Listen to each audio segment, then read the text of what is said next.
नमस्कार, मैं हूं पुष्पेंद्र चौधरी और आप देख रहे हैं इंडिया वॉइस खबर। दिन भर में आपका स्वागत है। रुक करते हैं खबरों की ओर।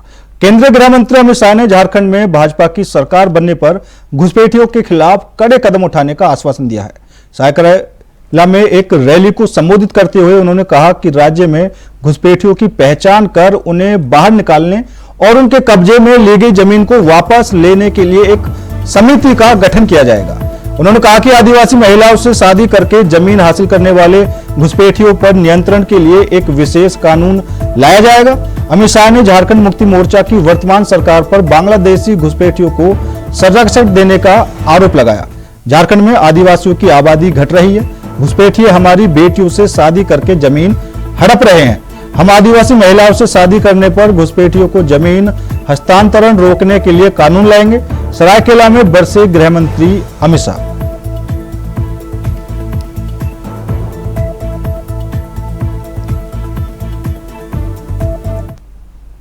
अभी कांग्रेस के सांसद के घर से 350 करोड़ रुपया पकड़ा गया।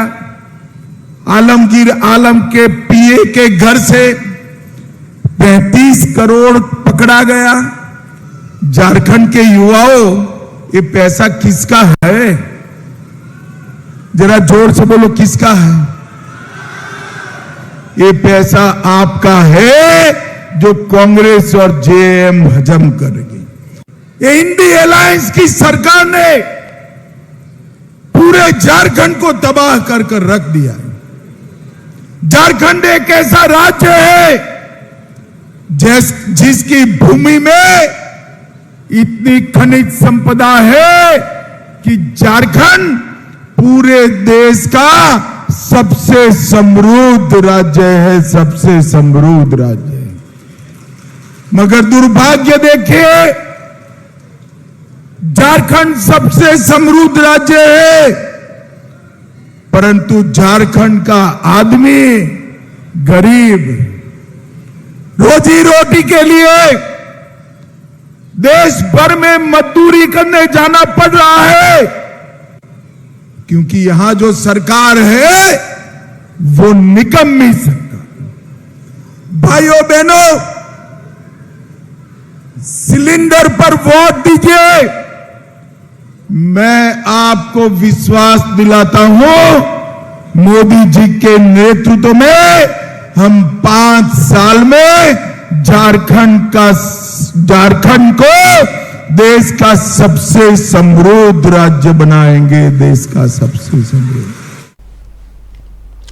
राष्ट्रीय स्वयंसेवक संघ प्रमुख मोहन भागवत ने कहा कि सभी चाहते हैं कि भारत विश्व गुरु बने, लेकिन कुछ लोग अपने स्वार्थ के कारण इसकी राह में बाधाएं खड़ी कर रहे हैं।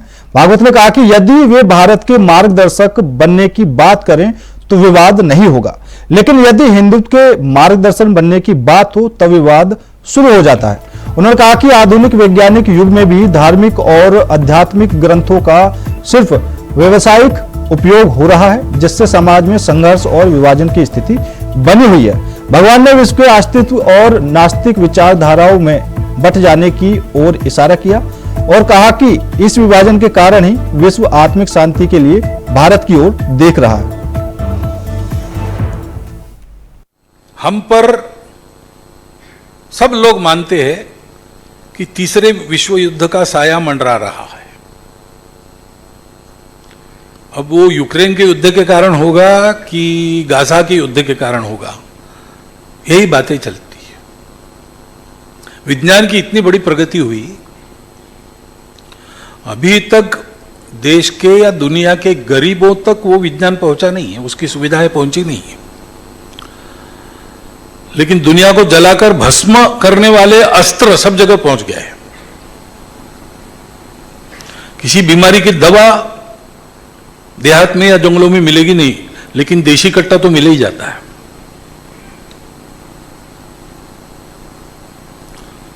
इतनी शिक्षा की प्रगति हुई है, स्मार्ट क्लास और क्या क्या कहते लोग, ये सब है।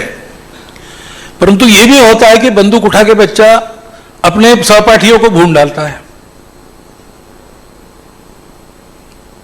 पागलपन, परिवार विच्छेद, कलह तो मिटे नहीं, कट्टरपन तो गया नहीं।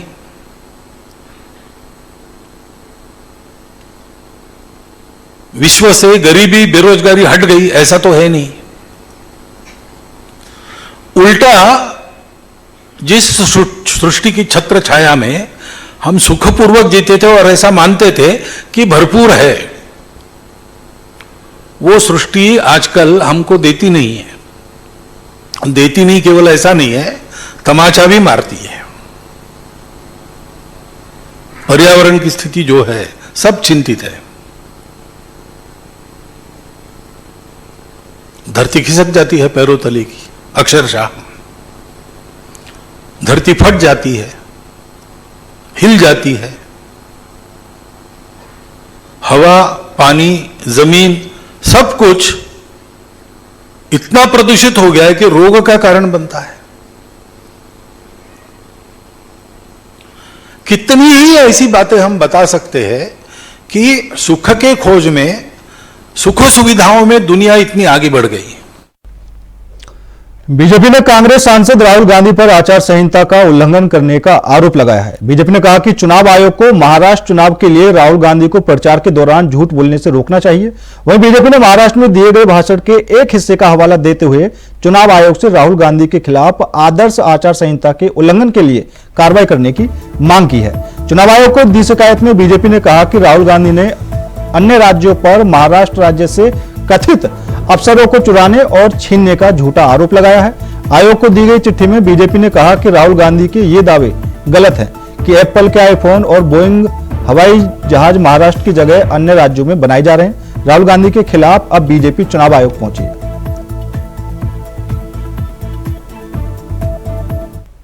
चुनाव में 6 नवंबर चीफ इलेक्शन कमिश्नर की ऑफिस में मिला। इसमें हमारे राष्ट्रीय महामंत्री अरुण सिंह जी, हमारे इलेक्शन के काम को देख रहे ओम पाठक जी, हमारे संजय जी और शहजाद जी, हम सब मिले और उनको ये बताया कि महाराष्ट्र के चुनाव में 6 नवंबर को जो लोकसभा में नेता प्रतिपक्ष हैं राहुल गांधी जी, उन्होंने फिर झूठ बोलने का प्रयास किया, राज्यों को आपस में लड़ाने का एक प्रयास किया और संविधान को लहरा करके फिर झूठ बोला कि भारतीय जनता पार्टी संविधान को नष्ट करने वाली है, संविधान को तोड़ने वाली है, संविधान को समाप्त करने वाली है। ये एकदम झूठा प्रचार है, इसको रोका जाना चाहिए। और हमने ये भी कहा कमीशन को कि राहुल गांधी जी आदतन इस तरह की कार्रवाई करने के आदी हो गए हैं। बार बार आपके कहने के बावजूद भी, नोटिस देने के बावजूद भी बाज नहीं आ रहे हैं। आपस में कभी भाषा के आधार पर, कभी इन्वेस्टमेंट के आधार पर ये लड़ाने का प्रयास कर रहे हैं राज्य के लोगों को, जो फेयर इलेक्शन की परिभाषा में नहीं आता है। तो हमने कहा है कि जो बीएनएस की एक धारा है 353, उसके तहत नेता प्रतिपक्ष लोकसभा में राहुल गांधी जी के खिलाफ एफआईआर दर्ज होनी चाहिए। ये मांग लेकर के हम आज इलेक्शन कमीशन के मध्य आए। फिलहाल रुकते हैं छोटे से ब्रेक के लिए। ब्रेक के बाद खबरों का सिलसिला लगातार जारी है। ब्रेक के बाद एक बार फिर आप सभी का स्वागत है। रुक करते हैं अगली खबर का। यूपी उपचुनाव की इस जंग में लोगों का रंग और राग दोनों बदल गए हैं। जिसका हालचाल इतने दिनों में नहीं जाना, उनके परिवार से मुलाकात हो रही है। जिसे दुख के साथ में अकेले छोड़ दिया गया, उसे इस चुनावी युद्ध में याद किया जा रहा है। उत्तर प्रदेश में होने वाले उपचुनाव की तैयारी में सभी पार्टियां जुटी हुई हैं। इसी बीच चुनाव में आजम खान परिवार की भी एंट्री ने सियासत का तापमान बढ़ा दिया है। देखिए रिपोर्ट। उत्तर प्रदेश में सपा का चुनावी दाव, आजम खान के लिए बदले सपा प्रमुख के हाव भाव। अखिलेश के लिए आजम खान जरूरी या फिर मजबूरी? मुस्लिम वोट पर नजर, इस मुलाकात का क्या होगा असर? एक मुलाकात जरूरी है, ये बोल आपने सुने होंगे। इस बोल का मतलब आप यूपी की सियासत की मुलाकात से समझ सकते हैं। जी हां, चुनाव में जीत हासिल करने के लिए एक मुलाकात जरूरी है। बिल्कुल, जिसकी याद कल तक नहीं सता रही थी, उसकी याद इस चुनावी माहौल में तड़पाने लगी है। सियासत गरमाने लगी है। लोकसभा चुनाव के बाद एक बार फिर से उत्तर उत्तर प्रदेश में उपचुनाव की सियासी तपिश महसूस की जा रही है। सूबे की 9 विधानसभा सीटों पर होने वाले उपचुनाव को लेकर सभी राजनीतिक पार्टियां सियासी अखाड़े में दो हाथ करने के लिए बेताब हैं। वहीं उपचुनाव के पहले यूपी की राजनीति में एक नया सियासी मोड़ आ गया है। लोकसभा चुनाव के बाद उपचुनाव में भी आजम खान की सियासी एंट्री हुई है। दरअसल जिस आजम खान को उनके हाल पर जेल में छोड़ दिया गया, अब आलम यह है कि उनके दर पर जाकर दरवाजा खटखटाया जा रहा है। आजम खान को मुसीबत की घड़ी में उनके हाल पर छोड़ने वाले आज उनके परिवार से मुलाकात करने के लिए उनकी चौखट पर है। रामपुर की जनता का, आसपास की जनता का, जिन्होंने पीडीए की रणनीति और इंडिया गठबंधन की ऐतिहासिक जीत दिलाई है। जो लड़ाई संविधान बचाने की थी, लोकतंत्र बचाने की थी, वो लगातार हम लोगों को इसी तरीके से लड़ते रहना पड़ेगा। जब तक भारतीय जनता पार्टी दिल्ली और लखनऊ से नहीं हटती है, तब तक संविधान बचाने की लड़ाई जारी रहेगी। जहाँ तक आदरणीय आजम खान साहब का सवाल है, जो उनके साथ अन्याय हुआ है, जो उन पर मुकदमे लगे हैं, हमें उम्मीद है कि न्यायालय उनका न्याय करेगा, उनके साथ न्यायालय से न्याय मिलेगा और सरकार आने पर जो झूठे मुकदमे लगे उनको खत्म किया जाएगा। जी हां, साल भर से जेल में बंद आजम खान से मिलने सपा का भले ही कोई बड़ा नेता न पहुंचा हो और न ही आजम खान की पत्नी तजीन फातिमा के जेल से बाहर आने के बाद कोई मुलाकात हुई हो, मगर उपचुनाव के बीच आजम परिवार से अखिलेश यादव की होने वाली मुलाकात के सियासी मायने निकाले जा रहे हैं। सवाल ये है कि जिसे अभी तक पूछा नहीं, उसकी याद कैसे सताने लगी, तो समझिए जरा। अखिलेश की ये मुलाकात मजबूरी भी है और जरूरी भी। दरअसल यूपी में 9 सीटों पर विधानसभा के उपचुनाव हो रहे हैं, जिसमें से 6 सीटों पर मुस्लिम वोटरों की अच्छी खासी संख्या है। इसमें 3 सीटें पश्चिमी यूपी की हैं, जहां आजम खान का अपना सियासी प्रभाव रहा है। कुदरकी सीट पर आजम खान का अच्छा खासा दखल माना जाता है। इस बार कुदरकी सीट पर सपा के लिए कड़ा मुकाबला माना जा रहा है, क्योंकि बसपा से एआईएम के और चंद्रशेखर की पार्टी तक ने मुस्लिम प्रत्याशी को रण में उतार रखा है। इसी तरह के हालात मुस्लिम बहुल माने जाने वाली मीरापुर सीट पर भी हैं, जहां से आरएलडी को छोड़कर सभी दलों ने मुस्लिम उम्मीदवार चुनावी रण में उतारे हैं। तो ऐसा लगने लगा है कि वोट बैंक वाली मजबूरी के लिए आजम खान परिवार जरूरी है। चुनाव में आजम खान परिवार की भी एंट्री हुई है। एक तरफ सपा प्रमुख अखिलेश यादव से आजम खान के परिवार से मुलाकात चर्चा का विषय है, तो दूसरी तरफ आजाद समाज पार्टी के राष्ट्रीय अध्यक्ष चंद्रशेखर आजाद आजम के बेटे अब्दुल्ला से मुलाकात करने के लिए हरदोई पहुंचे हैं, जिसकी तस्वीर आप देख सकते हैं, जो बताने के लिए काफी है कि इस चुनाव में आजम खान के परिवार से मुलाकात करके चुनावी नैया को पार लगाया जा सकता है। बहरहाल आजम के परिवार से मुलाकात क्या विरोधी पार्टियों को कर पाएगी प्रश्न, देखना होगा दिलचस्प। क्या वाकई में आजम परिवार और सपा अध्यक्ष अखिलेश यादव के रिश्तों में जमी बर्फ पिघल पाएगी? Bureau report, India voice, Lucknow. Jharkhand में विधानसभा चुनाव से पहले नेताओं के दौरे जारी हैं। इसी क्रम में उत्तर प्रदेश के मुख्यमंत्री योगी आदित्यनाथ सोमवार को झारखंड के पलामू जिले की हुसैनाबाद विधानसभा पहुंचे, जहां उन्होंने बयान देते हुए फिर से दोहराया कि एक रहेंगे तो नेक रहेंगे। इसके साथ ही उन्होंने झामुमो पर निशाना साधते हुए कहा कि जिस तरह झामुमो ने यहां 5 साल शासन किया, उससे ना रोटी सुरक्षित, ना बेटी सुरक्षित और ना माटी सुरक्षित है। हुसैनाबाद को रामनगर बनाना ही चाहिए। सुनिए उन्होंने क्या कहा। और इसीलिए मैं आज आपके बीच आया हूं आपसे कहने के लिए कि बहन और भाइयों,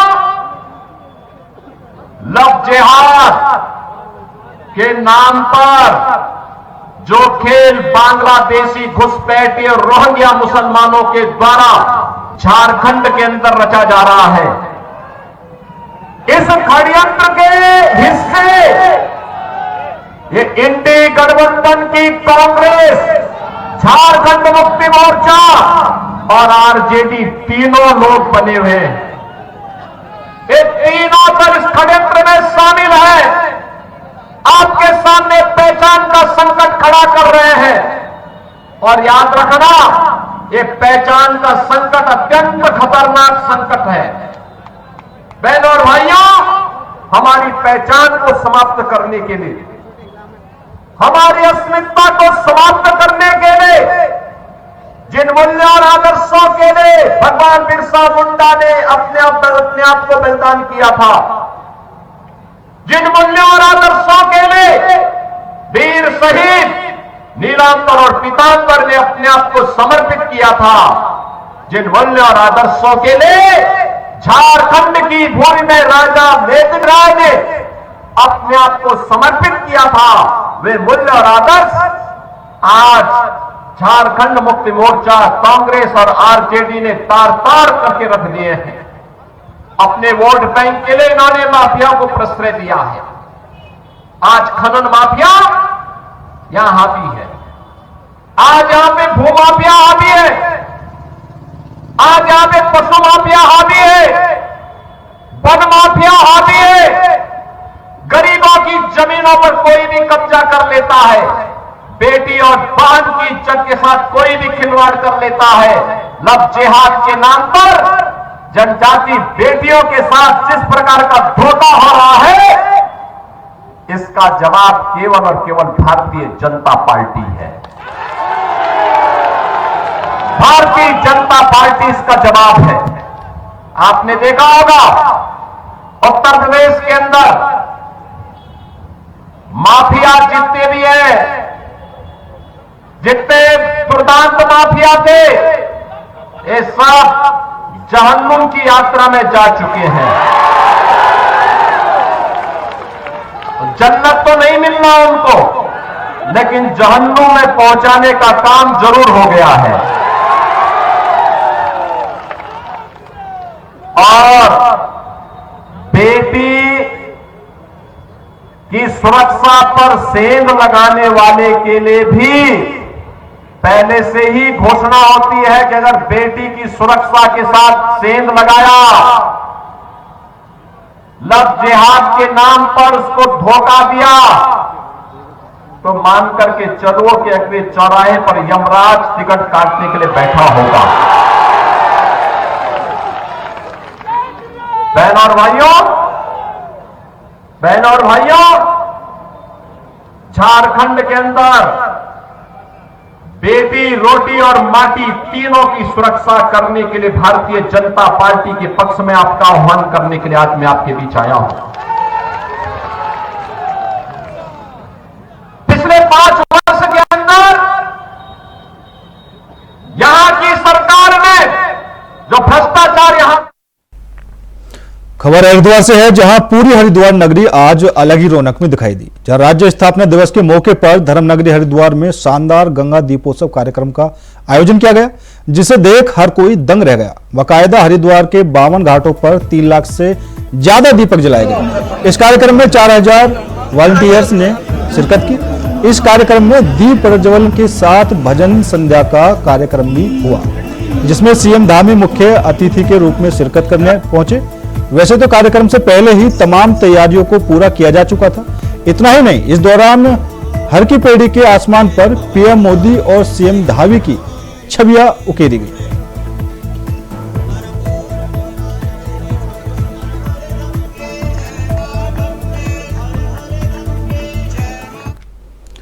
कुंदरकी विधानसभा क्षेत्र में समाजवादी पार्टी के राष्ट्रीय अध्यक्ष अखिलेश यादव ने सोमवार को पार्टी प्रत्याशी मोहम्मद रिजवान के समर्थन में जनसभा को संबोधित किया।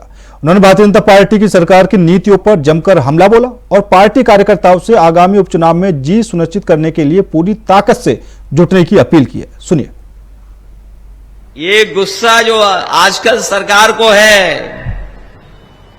वो अपनी कुर्सी बचाने का गुस्सा है, क्योंकि दिल्ली वालों ने तय कर लिया है कि महाराष्ट्र के चुनाव के बाद इनकी कुर्सी बचेगी नहीं,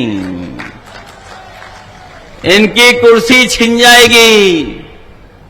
दिल्ली गए और चाहते थे अपना कुछ बनवा लें, वो अपना नहीं बना पाए। कार्यवाहक चल रहा है, कार्यवाहक। मैं जब चला जाऊं तो यहां जितने खाकी वर्दी वाले, इनसे पूछना, अरे बड़ी दुआएं देते हो कानून व्यवस्था की, बताओ आपका जो सबसे बड़ा अधिकारी होता है वो भी अभी तक कार्यवाहक है, परमानेंट नहीं हो पाया है। और ये पहला कार्यवाहक नहीं है, अभी तक कार्यवाहक चल रहे हैं, कार्यवाहक।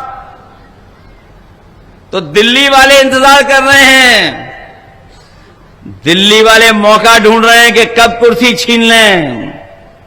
और आपको मैं भरोसा दिला के जा रहा हूं, देखना महाराष्ट्र में बीजेपी हारेगी और उत्तर प्रदेश में कुर्सी छिन जाएगी।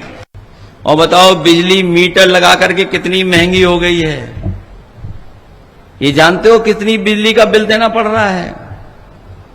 बिजली का बिल महंगा हो गया, उसका जवाब नहीं है उनके पास। और आज जब मैं आपके बीच में आया हूं, ये जो लाठी चलाने रही है सरकार, याद रखना लाठी चलाने वालों,